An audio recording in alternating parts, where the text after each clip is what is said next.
That's the music from the Atlantic Steps featuring Brian Cunningham, and he is with us today on the Celtic Music Fan for this great interview. So it's been a while since our last interview. Brian, how are things going?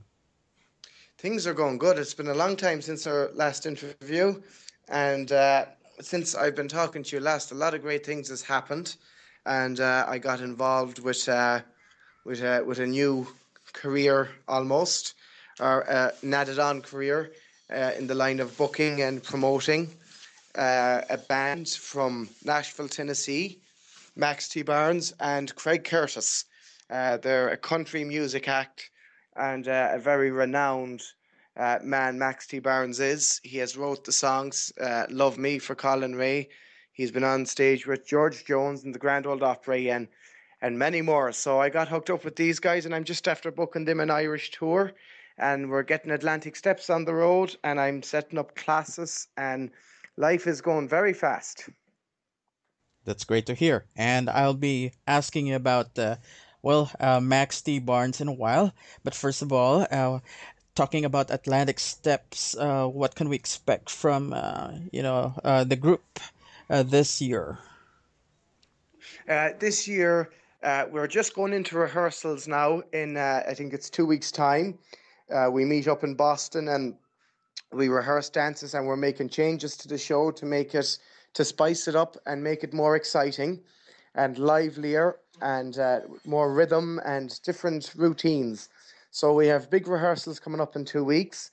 So it's going to be a big show with big lighting, big sound. It's all live music, all live steps. So there's no recordings. So we have a lot of rehearsing to do to get that tight. But it's really, really looking good. We've got some amazing venues. So we have.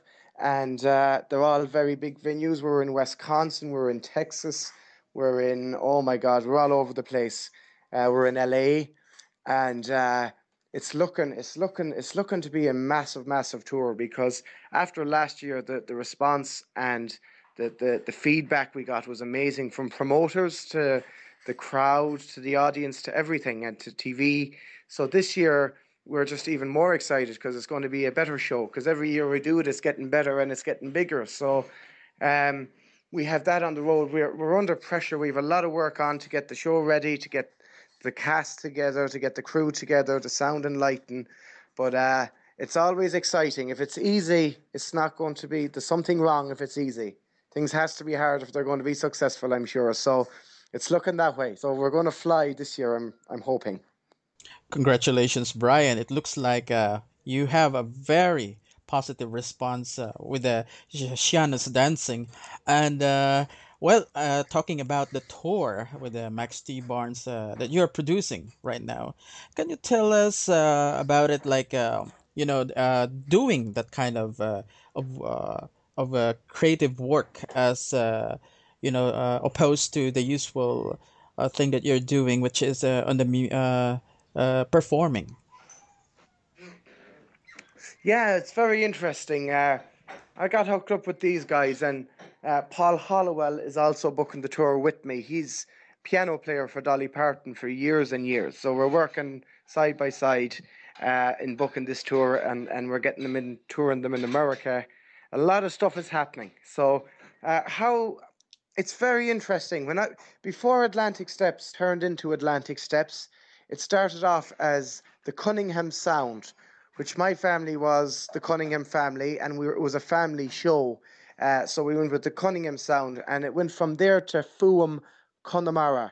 So Fuaimchonamara, Fuam Connemara. The Connemara Sound, that's Gaelic for Connemara Sound.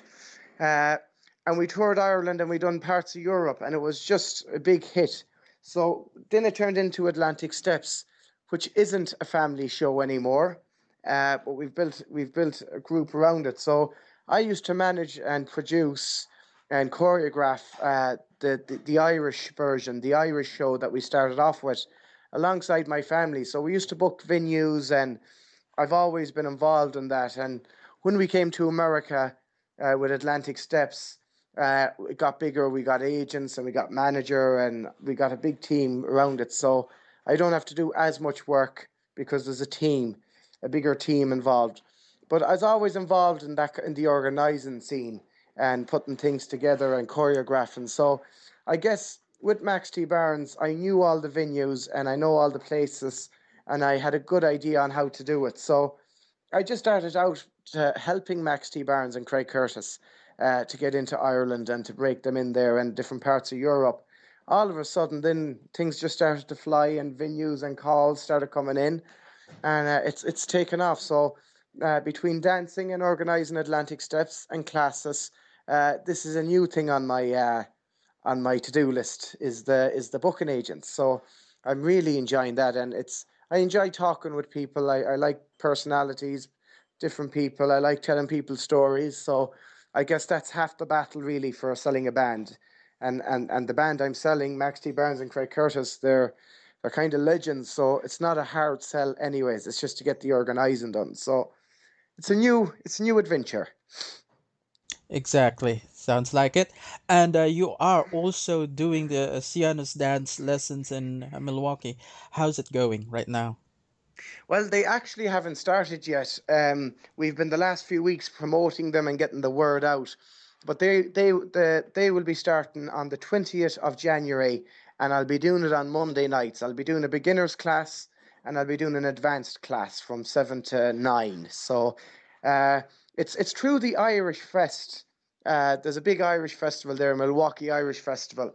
It's through that big organisation that I'm doing it. So they're promoting it and they're telling people about it.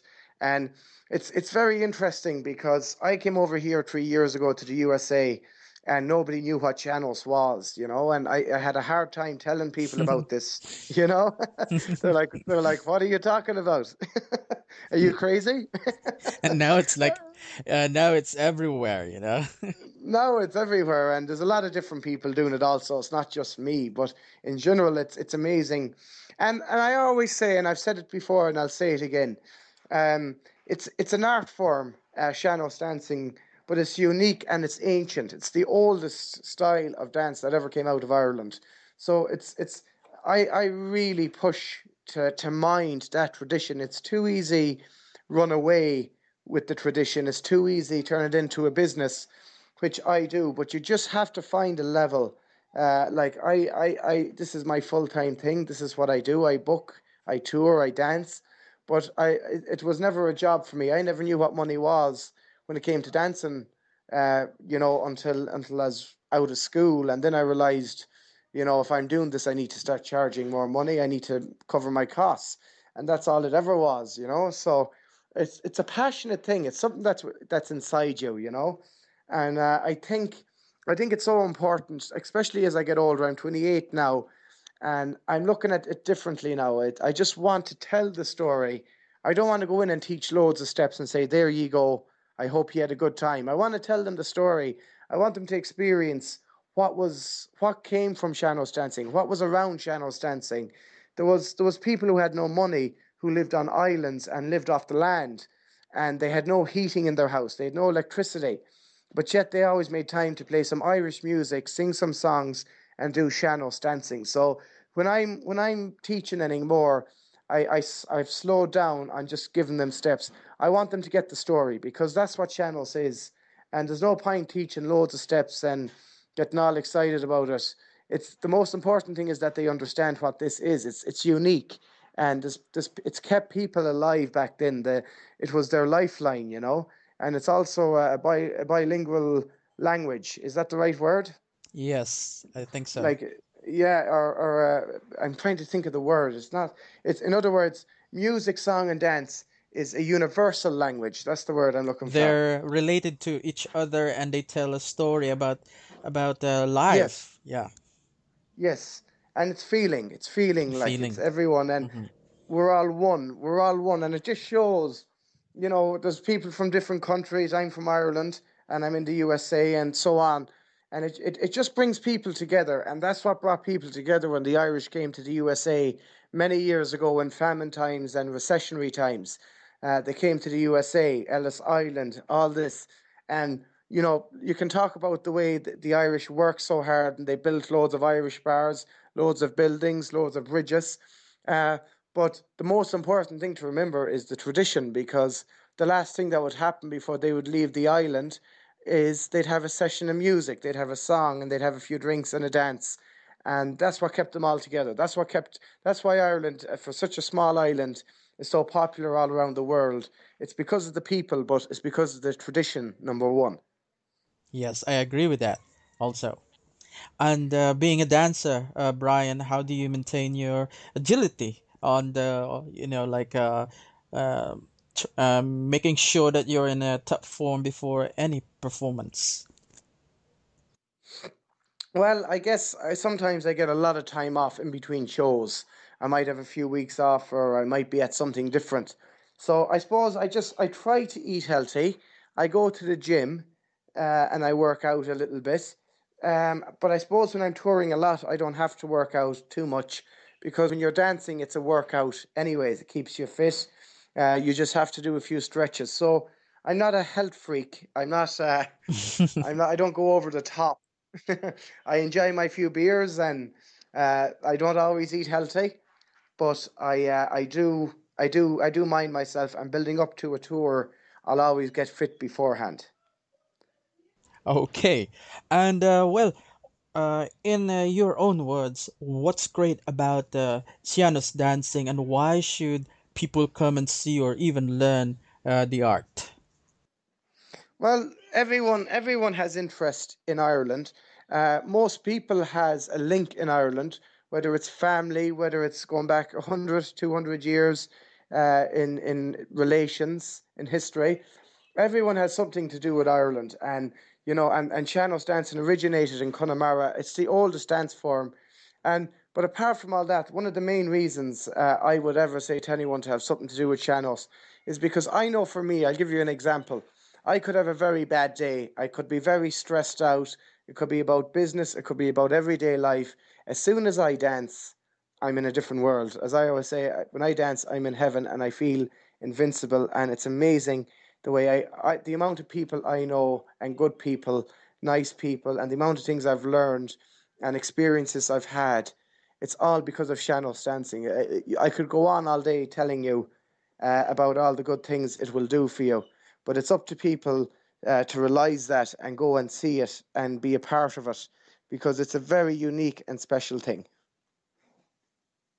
That's a powerful way of saying it, Brian. And thank you for your time. Thank you. Thank you very much, Baxter. I've really enjoyed it.